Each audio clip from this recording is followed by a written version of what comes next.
loud. Can you hear the water too much? Hello everyone and welcome back to my channel. If you are new here, hello, hi, my name is Jenna and I'm back today with another True Crime Tuesday video. That is what I call them, isn't it? True Crime Tuesday video, yes. For those of you that don't know, in my True Crime Tuesday videos I like to put my makeup on and speak about a true crime case at the same time. I'm not a makeup artist, but I like makeup. I am not a detective, but I'm interested in true crime. Put that all together and that is me. I have two things to say before I start this video. First of all, if you notice I'm a little bit different in this video, like a bit all over the place or like just struggling to find words and stuff, I'm on a lot of medication at the moment because I actually had a car crash like last week, I think, or whenever it was. So I'm going to try and persevere, but I will probably have to take quite a few breaks in this video, but hopefully the way I edit it will be so that you can't really notice. I'm also probably not going to be as animated as I usually am either. So yeah, if anything's different, then that's why. Secondly, I would just like to make a quick disclaimer about this video. I mean absolutely no disrespect to anybody I talk about in this video. I am just compiling information that I've found from various sources into one video. So today's video is about the Eastburn family murders. Obviously, like any murder case, this is a horrible, tragic story, but it's really interesting with what happens in the trials. There were multiple trials in this case, and it's a very interesting story when you look into like the legal system. So with all that being said, let's crack on with the video. I literally have no idea what I'm going to do today either. It may be a bit of a mess. I'm using this palette though, which I've been really excited to use. Don't know if you haven't seen it, this is what it looks like inside. Ah, don't look at my messy desk. So yeah, we'll just see what happens. The Eastburn family consisted of Katie Eastburn, Gary Eastburn and their three children, which were Cara, who was 5 years old, 3-year-old Erin and 22-month-old Jenna. I'll have to shut the window because I think the sea, I don't know if you can hear it, but it's so loud. Hopefully that's better. Gary Eastburn was actually in the army, so the family lived in Fort Bragg in Fayetteville in North Carolina. The family were a very happy family, and friends would say that Katie and Gary were still very much in love. They were a young, happy family, and a neighbour once said about Katie that she was one of the most devoted mothers that she'd ever known. The family were actually due to move to England in late 1985 because Gary had been scouted for a job as liaison for the Royal Air Force in England. They were all a little reluctant at first about this, but once they got their head around it, they were really looking forward to this new move. The only problem was that they couldn't bring their family dog Dixie, and this was because when you bring a pet over to the UK or anywhere, I'm sure, the pet has to go through a quarantine period, and the Eastburns just thought that Dixie wouldn't be able to cope with this, so they thought, we'll adopt out or give away Dixie to a good family and we can carry on with our move to England. So around the beginning of May, Gary Eastburn went off to Squadron Officers School in Alabama, and he would be gone a little while. I think it was a few weeks that he would be gone. So while he was gone, Katie put an ad in the newspaper for Dixie, saying that they were seeking a good home for a good dog. On the 7th of May 1985, a 27-year-old army sergeant, sorry, I had it up like this the whole time. On the 7th of May 1985, 27-year-old army sergeant Tim Hennis responded to the ad in the paper, and he drove across town to visit Dixie. Katie was obviously home alone at this point with Gary being away, so she let Tim in and they discussed Dixie, and Tim said that he would have to see if she got on with his current dog of the same breed and like see if they got on. So he would take Dixie, see how they got on, and if they didn't get on, he'd bring them back, but if not, all will be fine and he would love to take Dixie in.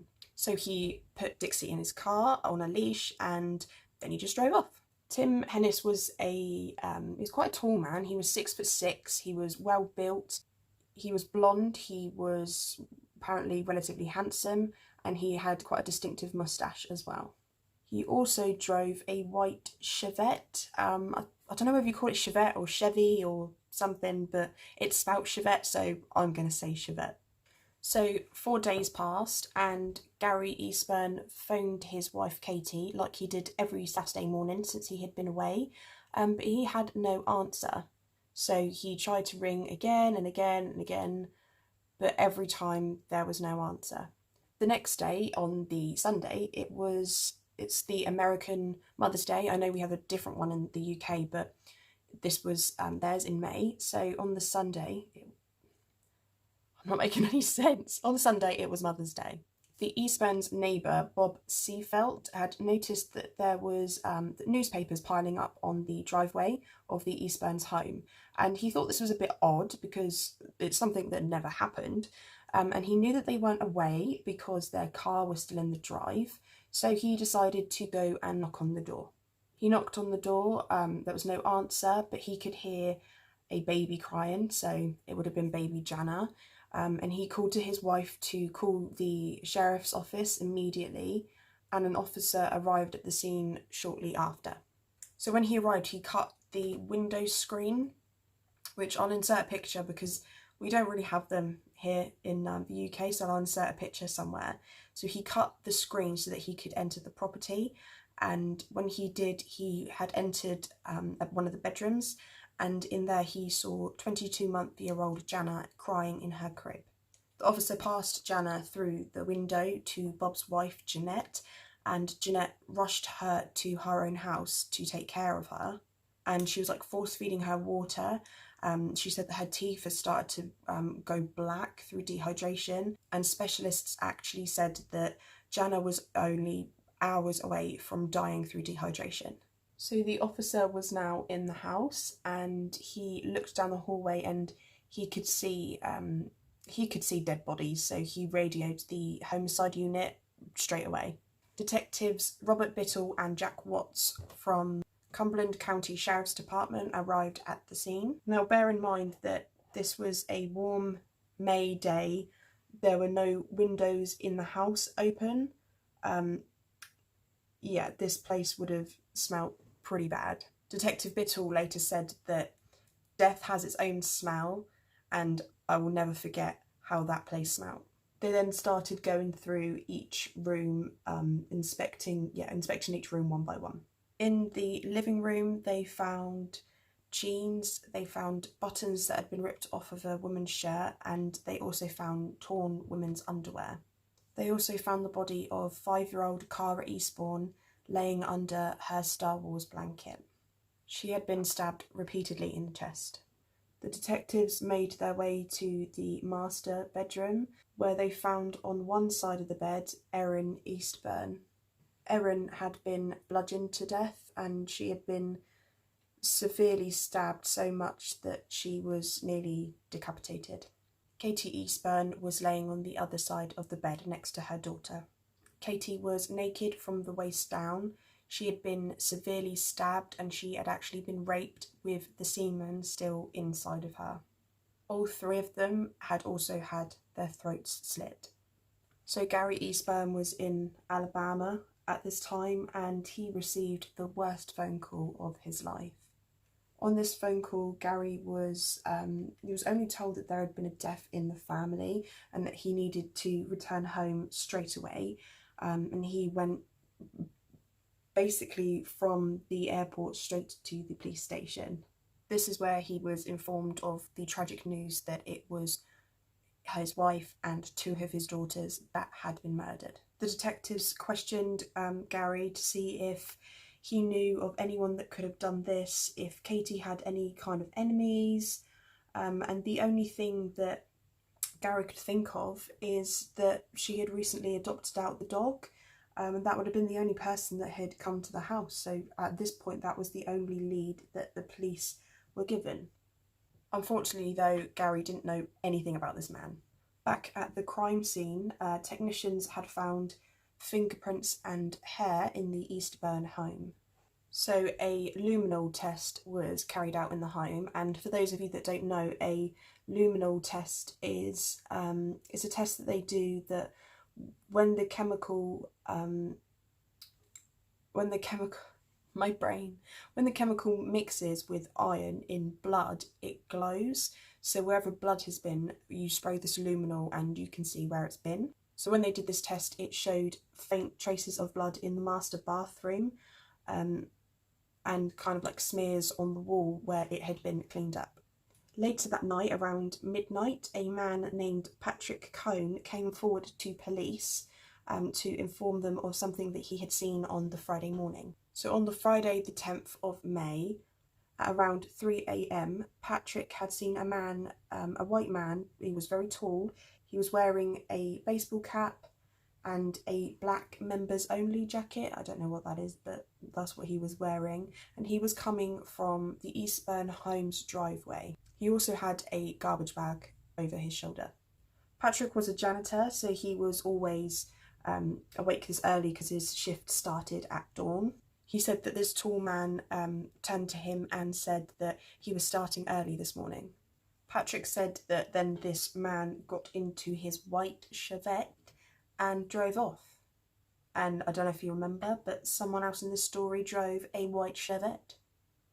After he had told the police this, Patrick then worked with police to make a composite sketch of this man.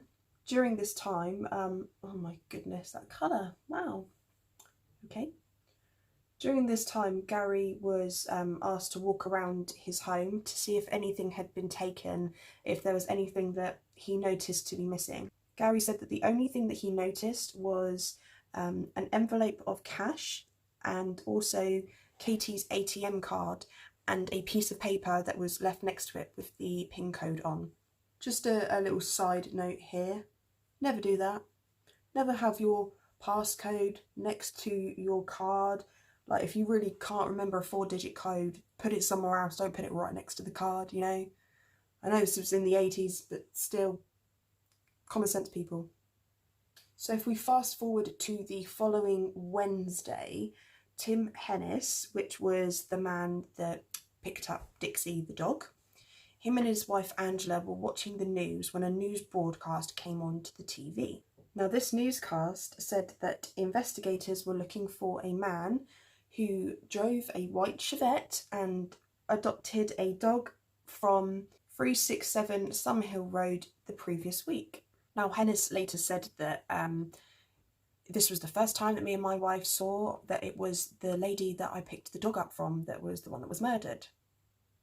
Yep.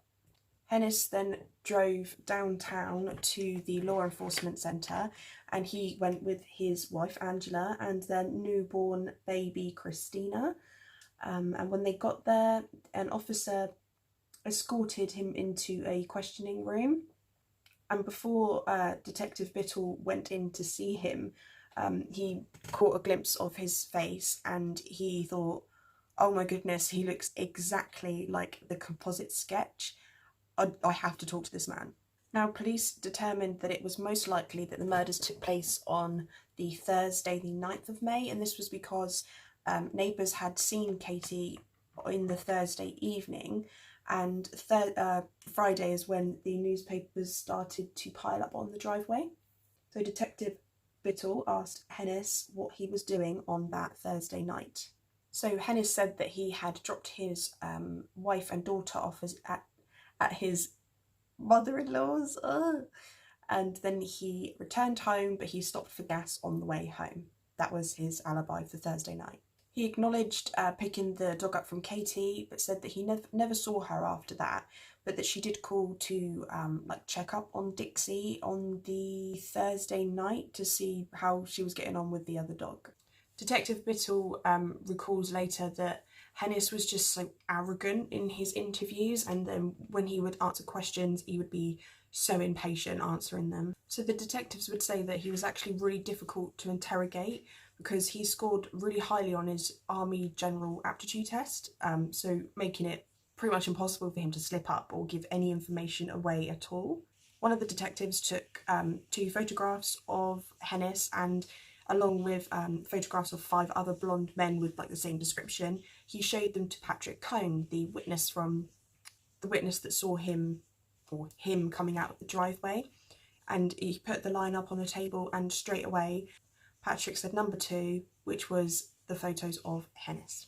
At this point, authorities didn't have any kind of warrant that they could use to hold him, so eventually, after 7 hours of interrogation, they let Hennis go. He had given blood samples, fingerprints taken. He had complied at every possible opportunity. He didn't resist at all.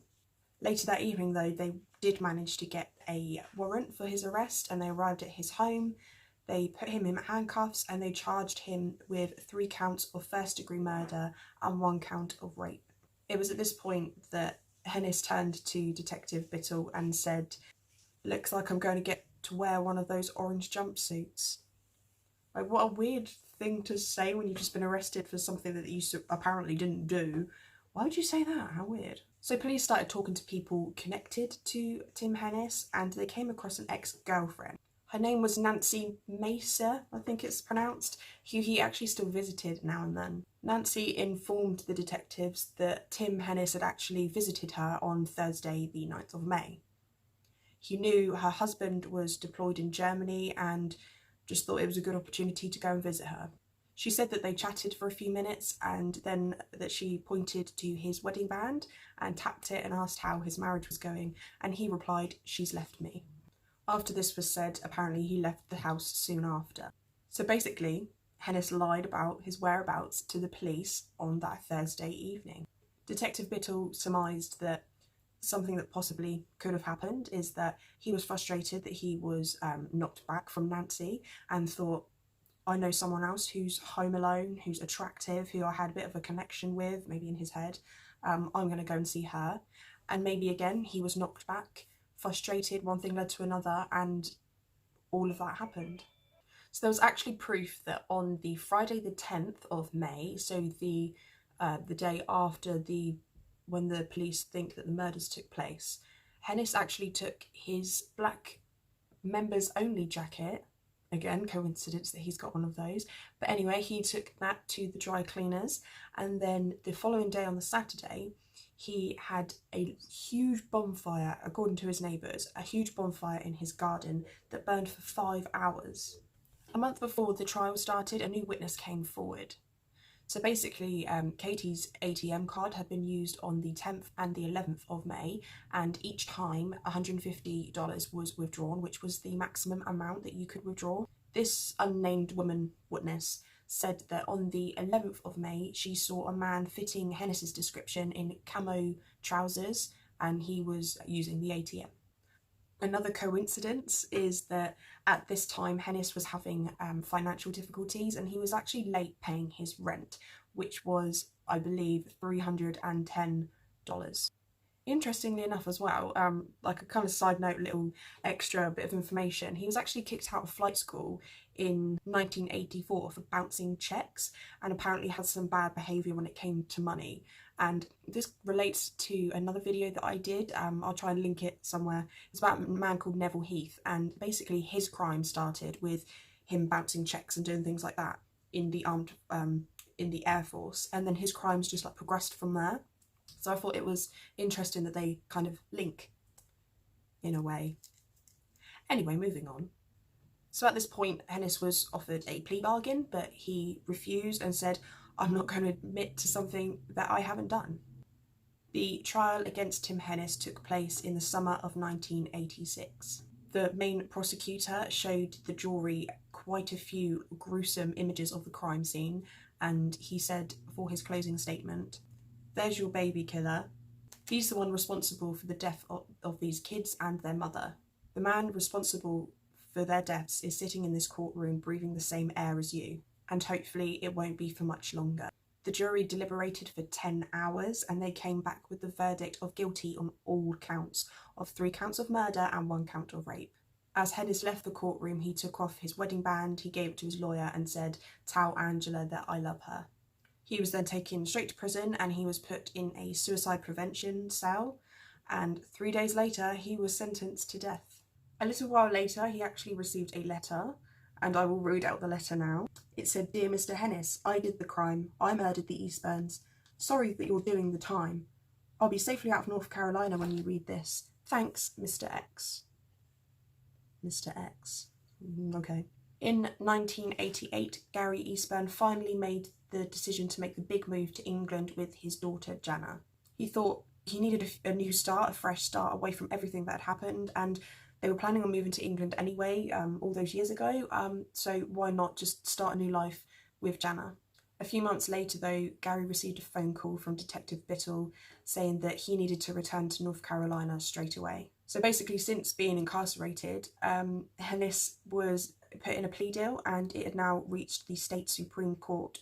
Hennis's lawyer argued that the fact that the prosecution in the first trial showed the jury all of the gruesome photos, that it would actually just sway them completely to hate Hennis. And I don't know if this part is right, I read this on like a couple of sources, but when they showed these photos, they showed it with it's like they had a background of, so say this is me, and then they popped photos on top. I'm going to try and edit it so it makes sense, but doing this, it kind of, there's a correlation in your head between the person and the photos that you're seeing. So this was the basis of their plea. So the judges ruled a 5-2 in the favour of Hennis, and this granted him a retrial. Gary was obviously absolutely distraught to hear this. He would have to relive everything again, and of course there was a chance that this man that had murdered his family would get away with it.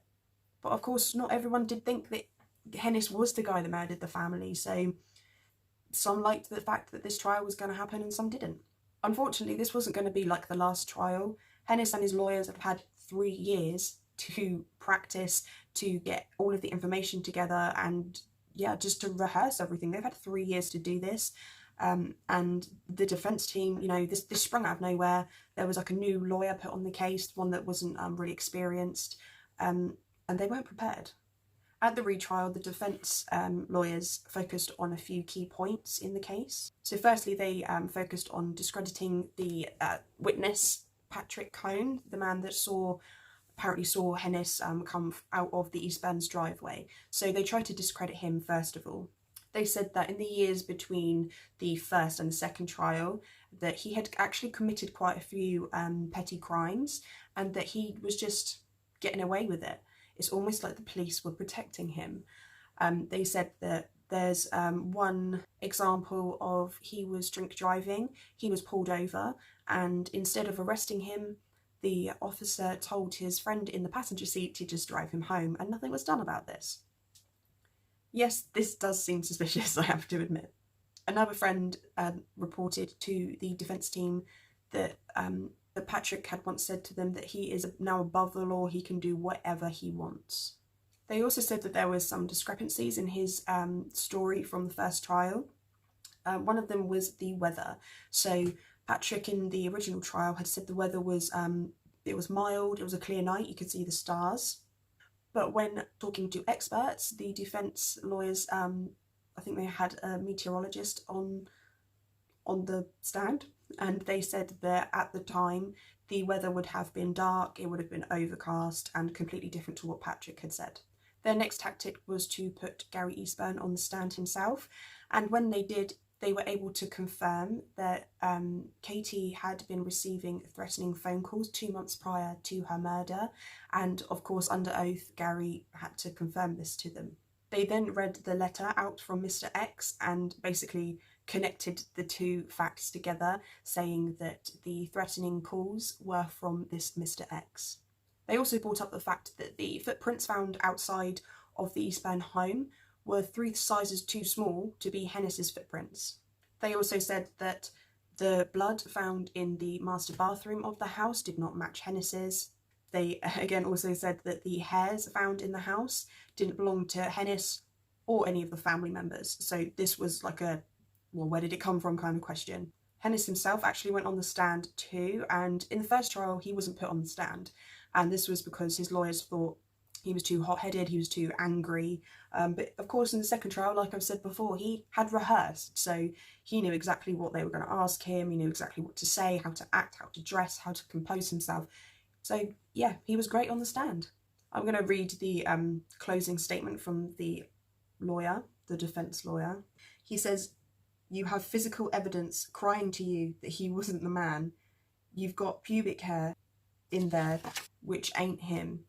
They are putting a square peg in a round hole and it doesn't fit, and it stinks." 2 days later, the jury came back with the verdict of not guilty, and this was not guilty on all accounts. Tim Hennis left that courtroom a free man after just over 800 days on death row. At this point, Gary Eastburn was just a broken man. He couldn't believe what had just happened, and Detective Biddle gave him a lift home, and Detective Biddle later said that it was the worst car journey he's ever had in his life. He felt like he'd let Gary down, he'd let Jenna down, but you know, this man wasn't ready to give up. Him and many others thought that there was still so much that could be done in this case. Years later, there was actually a book written connected to this case. A man named Scott Wisenant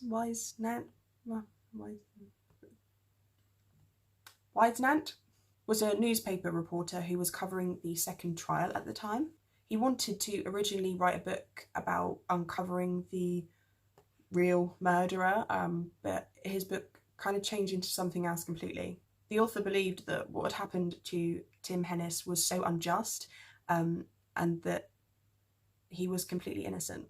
The book was now a story of vindication. The book, named Innocent Victims, was published in 1993, and it was also later turned into a miniseries on the channel ABC. The book sold over 175,000 copies. After the trial, Hennis re-enlisted back into the army, where he received 3 years back pay, a Good Conduct Medal, and a promotion to Staff Sergeant.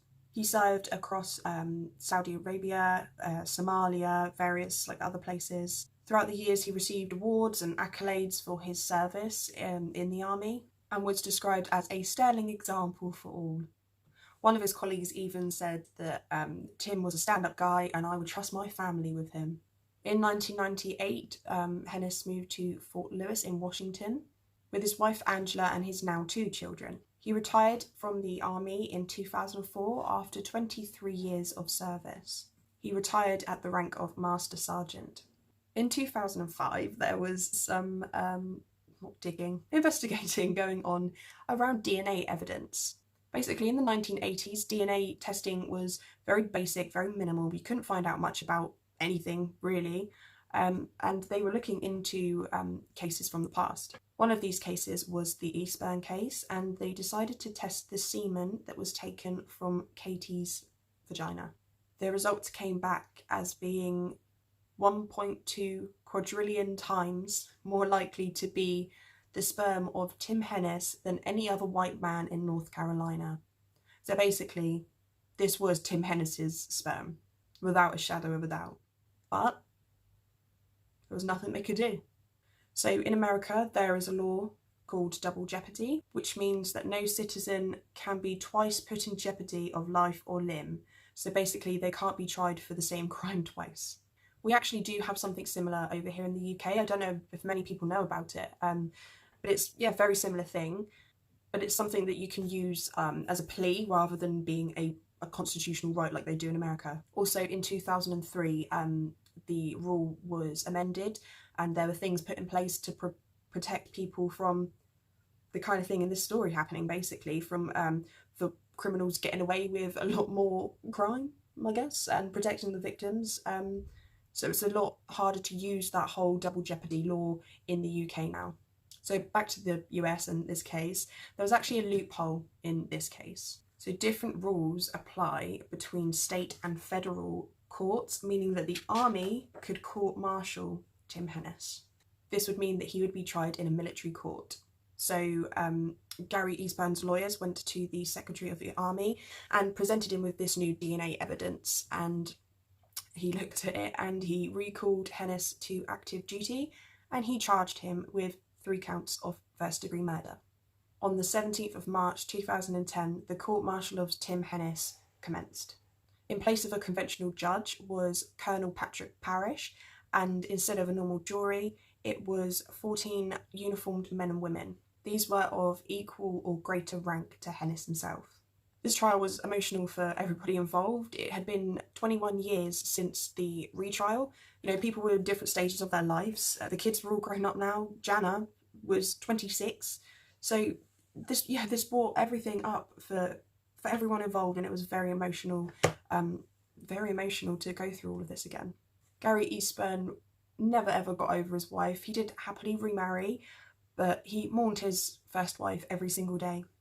So the defence lawyer named Frank Spinner just went over old ground. He went over things that were said in the second trial, like the fingerprints and the blood not being Hennis's, and etc, etc. The prosecutor was Captain Matt Scott, and he made some excellent points in this court case. He said that back in 1985, Hennis would have had the sense and the knowledge to have to clean the crime scene. You know, there were TV programmes, he was in the army. He would have known that you clean a crime scene, but back at that time, you wouldn't have known that you had to get rid of semen as evidence, because back then the technology didn't exist to test semen, so it wouldn't have been even on your radar.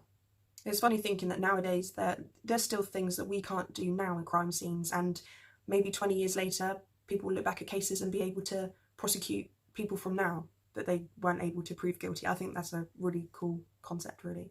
Spinner took a low blow and suggested that Katie Eastburn and Tim Hennis had consensual sex. He said that with her husband being away, that she would have been lonely. So obviously this didn't go down well with the jury, who were all military personnel. Like, they're not gonna embrace the suggestion that army spouses are unfaithful because they're lonely when their partners are away. Like, what a stupid thing. As well as this, Hennis had always said that there was no sexual relationship or even sexual attraction with Katie Eastburn, so to just change this years later doesn't really make sense. The prosecution suggested that the sperm was planted, but when they brought in scientific experts to explain why this was impossible, kind of lost me a little bit, not gonna lie. Some of the science went over my head, but the way I can kind of explain it is that using the life cycle of the sperm, they are able to tell whether the sperm was in there through ejaculation or whether it was placed there. And yeah, the life cycle shown that it was through ejaculation. There was no way that it was placed there. This came straight from Tim Hennis.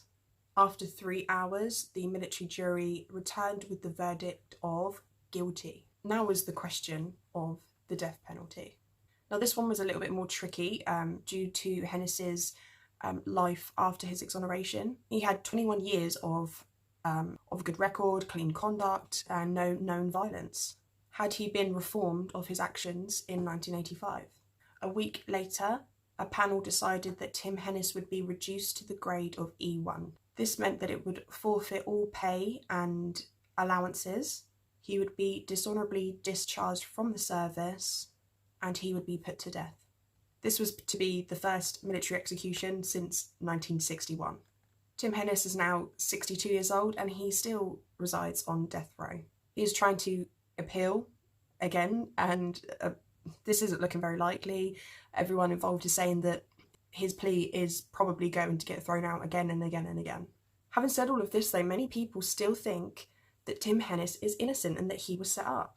Lots of things were unanswered in the military trial, like if the hair found wasn't that of Hennis or the family, who did it belong to? Whose were the footprints left outside of the home? Whose was the blood? All of this didn't make sense to a lot of people, and I think they just kind of thought, well, none of this has been answered, so it can't be him. People also look at Tim Hennis's clean record, the 21-year clean record, and think, how can someone go from a cold-blooded killer to someone that does nothing, like no crime, like doesn't reoffend? But like, how do we know that he hasn't? There's unfortunately a lot of people that get away with crime and even murder every day. They just get away with it and they're never caught. How do we know that he hadn't done other things but he had just never been caught? That's my opinion anyway. So what's your opinion? Do you think there should have been 3 trials? What's your opinion on the double jeopardy law? Like, I'm really interested to see what people think about that. So let me know in the comment section below. If you liked this video and you want to see more from me, please hit that subscribe button, and give this video a like if you enjoyed it also. Hopefully I won't take like 5 hours to film a video next time. Well, hopefully I'll be recovered and I'll be able to be a bit more animated like I usually am and not sit here really still. But thank you for watching. I hope you enjoyed the video, and I will see you in my next one.